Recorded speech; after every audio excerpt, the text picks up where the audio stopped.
This is the Lexicon podcast with JP Maxwell. This week I have a fantastic guest on, an actor friend of mine, and an impresario about Liverpool, the legend that is Trevor Fleming. We've actually just finished recording the audiobook for Water Street, which is my little tome. So I think it's an appropriate moment to chat about that and all things to do with an actor's life. So, hello, Trevor. Welcome. Hello, John. Thank you for having me, and kind of just say congratulations on an amazing book. It was such good fun to read and bring your characters to life. I had a real gas reading it with you, actually. Well, you reading it and me recording it effectively, which was real fun. It was great to hear you bring the voices to life in it. A real trick, and I suppose that's something I want to ask you with, really, and kind of immediately in connection with Water Street, how it was to kind of get all these voices coming at you, because it's quite unusual, and I kind of went from that sort of angle of making it, voices, transatlantic voices. You've got British voices, you've got Irish voices, you've got Welsh even, you've got Southern United States, you've got Northern United States. So there's a real kind of, hodgepodge of characters. How was it sort of coming to grips with that when you were reading it? Well, luckily, as an actor, there's a quote from James Marsters, who was Spike in Buffy, and he's done many audiobooks. And he says, "Well, my training as a theatre actor, and I can do any accent you'll pay me for." So I'm sure I think I've done the areas that are represented. I think I've done them justice. But if you put me side by side with a native of those areas, you'll be able to spot the difference. But for the actual, for the book itself, I think I've done a decent enough job. I'm fairly sure the Irish characters are solid. I'm fairly sure on that. But I've never been to Louisiana. I've never been to Boston. So we'll see the characters from there. Trevor, this is your ticket, mate. This is is going to take you all the way there to New Orleans, to the Big Easy, baby. Yeah. But that's the thing. You've just got to do it the job as well as you can. And the thing with audiobooks is sometimes you'll be playing one character. Very rarely do you get a book that is just a solid monologue. You will always be playing other characters of different genders, different backgrounds, different ethnicities, and so you've just got to do the best job you can with what you've got in front of you. And I think, like I say, I think I've done a decent enough job. I think you've done a really good job, mate. It sort of hit me straight away, really, as soon as you started reading it. I knew beforehand, because I know I've known you for quite a few years, and worked on you in various many years. So. Oh my God! But it just hit me straight away that you'd be the right person to do this because of the range of voices. It's not just going to be a kind of RP voice all the way through. It needs that range. And it's something that kind of hit me as well, because I know you're well known around for doing your improvathons, like your kind of long, 24-hour improvisations, and that must really be a great sort of foundation for doing this kind of work. So doing the kind of audio books, different voices and so forth. Well, improv is wonderful for character creation, and I've done improv now for 15, 16 years now, and the great thing is that you have to get into character very quickly, and so there are I don't want to say shortcuts, but they're light, let's call them hacks to getting into character. And for me, voice is one of those things. It's something that I've always been able to do, is to jump into different voices very quickly. So one minute I'll be Scottish, the next minute I'll be Welsh. You see, it's something I've always had to do. And with improv, there's a thing called VAP. It's a thing like the fire triangle. You got heat, oxygen, and fuel. With VAP, it's voice, attitude, and posture. So if you start with the voice, you'll develop the attitude, the emotion, and the posture, the sort of the body language. If you start with the posture, you'll develop the voice. If you start with the attitude, you'll develop the voice and the posture. So those three things sort of play on each other. So if we're sat down now, so I can't really do much with the posture. But if my attitude, if it starts to get a bit aggro, then the voice changes. If we were stood up, my posture would change. So that's just one element that I'd like to bring into improv that I think is useful in audiobooks, because you've got to switch back and forth between characters very quickly. You've got to remember who's doing what, and a lot of time I know people will annotate their scripts, but the manuscripts or the scripts. And so they'll have all these lines will be color coded purple and so on, so they can go, okay, that's that guy, that's that accent. And with me, I just have to do that, but in my throat. I was like, all right, yeah, okay. So for example, there's Pat. Okay, so he's Dublin, but there's another character who's like Pat, but he's a lot higher. So I have to remember he's that. And there's another character who's essentially just me, but he's a bit more gruff. And so that's handy. And then I've got my narrator voice, which is slightly lower and slower than my normal speaking voice. And that's the M&S Foods voice. It depends who's listening.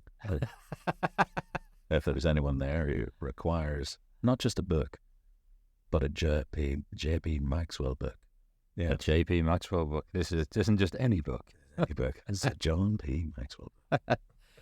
I mean, that's really cool, mate. I had such a ball doing the audio book with you and just kind of getting through it, because I saw it in a different way while you're reading it back, and I've read it countless times, obviously, to edit it and to kind of redraft it and to get it ready for publication. But I saw it in a different light again when you were doing it, and I think this is something that's sort of maybe we're on the cusp. Actually, it's fundamental, in film and TV, or in I suppose that kind of end of radio, broadcasting and publishing. There's a kind of professional level where the writers and artists like yourself sort of have to get together. But in the kind of sphere of people just writing stuff and trying to bring things together, in my view, writers and actors don't really coalesce as much as they should. And I actually think that there's huge value to be had in it. And what are your thoughts on that? Because I think there's so many possibilities that you could attach to it. Well, from a practical point of view, having you here as the author, just in terms of things like pronunciations and character clarifications. So not only are you sort of engineering at the same time, you're also directing, because there was times where we went back and did a line a certain way, a certain delivery. But just having that collaboration, saying, you were giving me character notes on who these people were, what they're like, because you've created these characters, you know these characters inside out, and you can provide the historical context for everything that's going on, and all of that is fuel for the actor. Sometimes it's different in film and TV and theatre, because the writer all has different roles, and you're right, they do get a slightly more distanced from the actor, unless they happen to be the director at the same time. Because with say theatre, you're exploring the text a lot more. You're seeing the intricacies and the nuances, and a play is not meant to be played. It's not meant to be read, or it's meant to be experienced on stage. So having the writer there can sometimes hinder the creative process. Yeah, because they're like, oh no, on page 12, it's the dog, but you said yeah, and it becomes very staccato, the whole thing. It just stops there. It's just like, okay, okay, there's a dog. We get that there's a dog. Okay, it doesn't matter if we say the or whatever. So writers tend to need to, in theatre anyway, sort of hand it over to the director and the team and all that, and the actors, and trust that they'll service the script in the best way possible. Whereas with a book, novels such as this, there needs to be that accuracy, because most people will read a book, but there's been a huge increase in people reading, I'm doing air quotes for the benefit of the tape, reading books in an audio capacity, because maybe they're dyslexic, maybe they're hard of vision, visually impaired, and so the performance needs to be accurate to the text as well. And having the writer say, oh no, it needs to be like this because of this. This say this character speaks in a very particular way, or this character's accent needs to sound like this because of various reasons. So having the writer there is a great resource in terms of audiobooks, but it does change. The writer-actor relationship does change depending on the medium. It's a very interesting process. I mean, before we embarked on doing the audiobook of Water Street, there was a bit of to and fro, and we had a conversation about potentially bringing in other actors to do the voices in there. Yeah. And, you know, going back to the publisher, because it is quite unusual, the writer sort of steps in and does the recording. I've loved it. It's less uncommon than you'd think. You know, there's a lot of self-published books out there, and but there's a lot of the author acting as the producer of the audiobook. But it's not every single book out there. It's much more common for the author to have or an independent publishing where it's like it's not the big five, and they're not kind of hiring out a kind of huge studio in Soho or something. That actually, like, the writer will more, or the author will more likely say, I would like someone who sounds like this person to do it, and then the publisher goes off and hires the audiobook company and so on and so forth, or approaches the audiobook narrator directly. I know there's a chap called Travis Baldry over in the States, and he himself has become an author, and he's got hundreds of titles to his name, and so he was quite highly sought after. So you'll find authors going, I'd love if Travis Baldry would. He's the go-to guy. He's one of the go-to people. But it is, in this case, it is not usually done that the author is here in the room with the narrator. It is. I mean, the whole thing's very interesting because books are meant to be read, obviously, but in a sense, they're meant to be listened to as well. It's a story. People tell stories. That's why we're still, thousands and thousands of years after drawing paintings on cave walls, that we're still, we still go to the movies, we still read books, we still listen to books, we still watch plays, because humans need stories. Yeah. And they need people to tell the stories. Thank the Lord. And that's what I am, a storyteller. I think every day is a lesson in penny dropping, really, as far as I'm concerned. I mean, before the process, it was all for doing it that way. So it was all for like getting a cast of actors and using the narration and a few selected voices and even sound effects and so forth. And the publisher's there, and I'm like, no, not really. That's not the way it goes. And I went with that, obviously, because I go with what the publisher tells me, and nearly 100% of the time they're right. And again, they were right. It was the case of, on the other side of this, it was so much better to do the book as an audio book as opposed to, making it a little bit more like a radio play, which is something else. It's a different beast. Oh, completely. If this would have to be changed so much for radio, because it's just it is a different beast, as you say.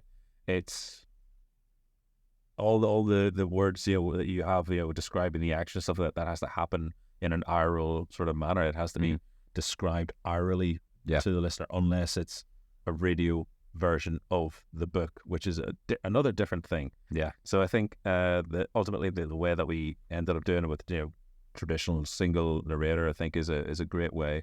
But it would be lovely at some point, maybe in the future, where we do get a full cast recording, whereas say there's just a narrator. Everyone is played by maybe not every single character is played by one person. Maybe there's a little doubling up, but we get some like, for example, there are some characters of color, and I've had to portray them to the best of my ability. But I am not a woman with Creole heritage from Louisiana. So, but hopefully the reader will, or the listener will, forgive me any lapses in that. But it's an established thing that audiobook narrator will cover every character regardless of where they're from. And I can see why. From a practical point of view, but also in terms of the delivery. Yeah. I mean, the whole thing fascinates me, and I'm sure like an academic thesis either has already been done on this, or someone should do it, because how performance relates to writing is an absolutely fascinating area. Something else I wanted to ask you about, Trev, is the kind of range of your work, though, because it's amazing what you do. You're always like either bobbing down to London, which you're about to do today, or suitcase over. You got your suitcase, so you're doing your Paddington Bear impression, like you're going down there. Not that he looks like Paddington Bear, but but not a big Marmalade fan. But you do everything from like interactive stuff, games, through to like TV commercials, a complete range. A lot of audio stuff, but also obviously television and film. So just talk us through the range of your career. Wow. Easy question, Anna. Well, I'll give you the answer to the cabbie question, which is what have I seen you in, or what sort of acting do you do? And basically, not to sound completely mercenary about it, but I'll do anything that you pay me within a certain extent. But I think now it used to be, back in the day, you'd have people who are just theatre actors, or you'd have just TV actors, or you have just film, whatever. And if you're able to do that, if you're in that fortunate position to do just one thing, then fantastic, amazing. But nowadays, you can't just be one thing. I think you've got to be all things to all people as much as you can. So, for example, like in the last year and a half, let's say, I've done, and I've been very fortunate to do a couple of TV show. I'm doing a soap next week. I've done a couple of adverts. I've done a number of small stage plays, and I've done a number of video games. Video games I've wanted to get into for a long, long time because I'm a nerd. I'm sat here wearing a Skeletor t-shirt. But it's... You ever seen Grumpy Skeletor, by the way? It's the funniest fucking thing you ever seen in your life. It's hilarious. Anyone who hasn't seen Grumpy Skeletor, go and check it out. Yeah. Complete aside, but sorry, mate. No, I think actors, people are getting into the performing profession nowadays, and they say, I just want to do TV. It's like, that's great. Okay, cool. You're focusing on that, but you can't, like, a chef won't just make one dish. Okay, you have to be open to all the possibilities that this profession will bring to you, and I think it's just, I've been very fortunate, and it's only in the last couple of years that this has happened. I've been a jobbing actor since I was 28. I'm 43 now, 44 and a bit, and I've only started to get a little bit of traction under me, and starting being approached by people saying, "Hey, Trev, can you do this, or would you like to audition for this?" Or I'm starting to get my name out there to a certain extent. And it's been a slog, I remember there was a point in my mid-30s where I was ready to jack it all in, just get a day job. At one point, I was working, I think it was 60, 70 hours a week just to pay the rent. Yeah. And I was working 4 jobs. Yeah. And all of them finished with mopping. And trying to do acting around that, and trying to, keep a marriage going. Still married. Yeah, love you. And she is. Hi, Ange. Brilliant. But I think this is another lot of stuff, and it sort of laps onto a bit what goes on with the writers as well, and anyone who's in the creative industries, in a sense, because what happens is, from a practical point of view, and especially with you, you've got to invest so much energy into performance. You've got to, and it sounds a bit twatty, but it is true that you've got to put your sort of your heart and soul into something. And after you've done a shift wherever you've gone to put the food on the table, it's so difficult. I think it's something, there's a greater issue for me as well. And this, again, I will go on about this because I'm a little bit of a, socialist when it comes to stuff like this. Well, it comes to anything really. That, your sort of social class background, and not just your social class, but your, in terms of whether you grow up with money behind you to feed this habit, or some kind of benefactor, is a massive advantage. And that's one of the reasons why people from certain social backgrounds don't get into the creative industries. What's your view on all that? I think nowadays it's getting better, but there is still a huge amount of inequality in terms of, I think it's something, don't quote me on the but I think it's only like 20% of people who get into drama school are from quote unquote working class backgrounds. And I think that's hideous, because if you're from, say, upper middle class background, okay, you can, just to get into drama school, and drama school is not the be all and end all, I do have to say that, but it is a huge leg up. Just to get there, just to audition, you've got to pay for every single audition, and it's not peanuts.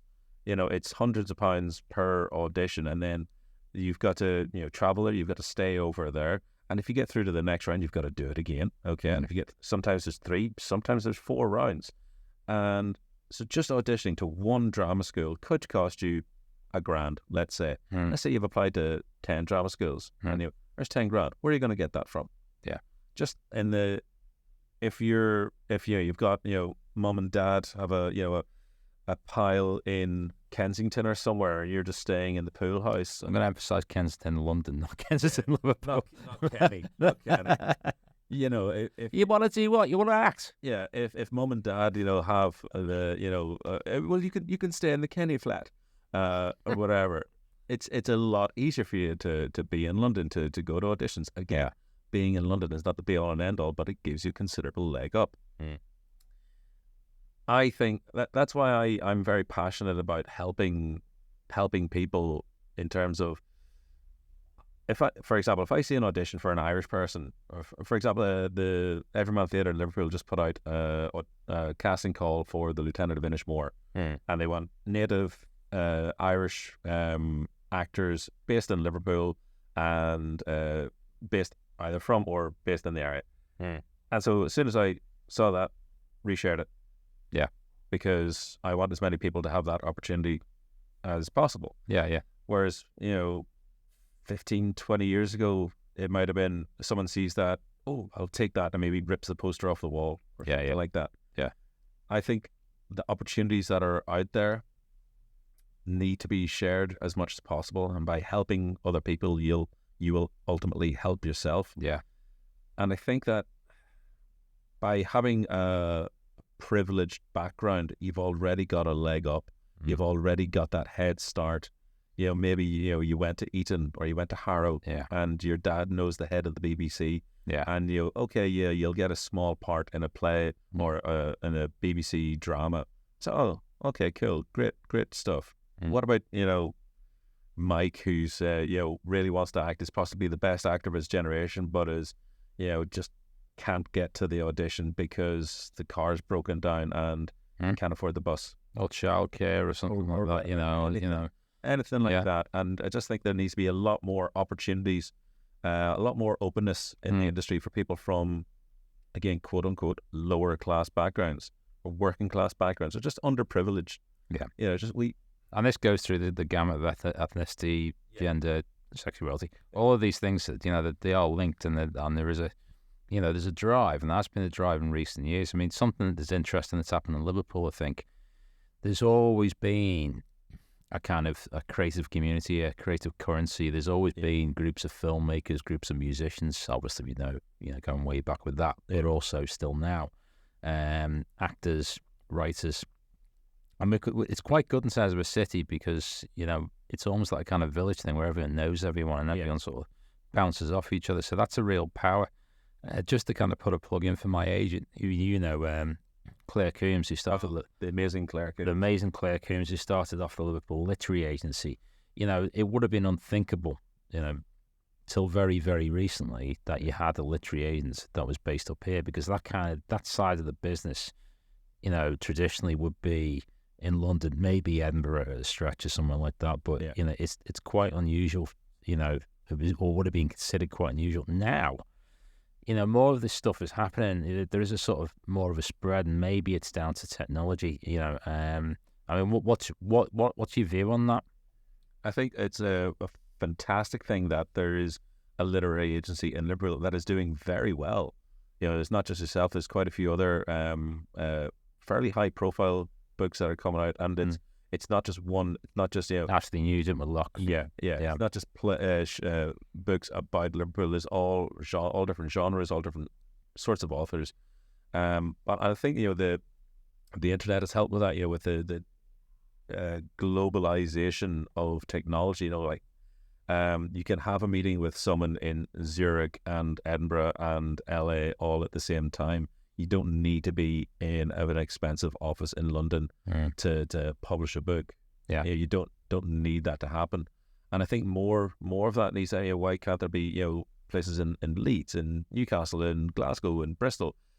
anywhere where there are people, there will be people who want to write, and there will be people who will write very, very well. And Liverpool is no exception to that.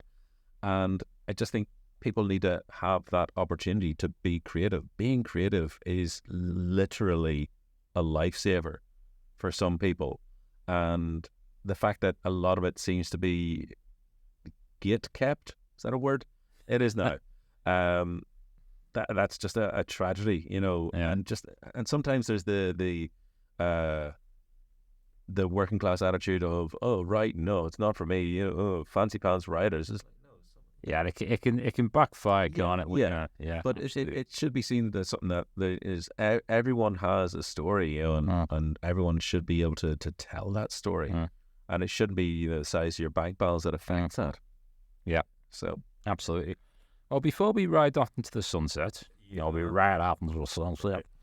You know, it's really been great having you on the podcast, and absolutely a little bit of a saga reading the book. Fantastic, mate. I really enjoyed it. What have you got coming up next? What's next on the horizon for you? Literally, this week, and just heading down to London to do a workshop. Which is learning. You never stop learning. Stop learning, you stop living. And that's this week. And then next week, like I say, I'm filming on a popular primetime soap just for the one day, but I've got some cracking lines, which is good time. Looking forward to seeing that. My wife's looking forward to seeing that as well. Yeah. And then after that, who knows? The life of a freelancer.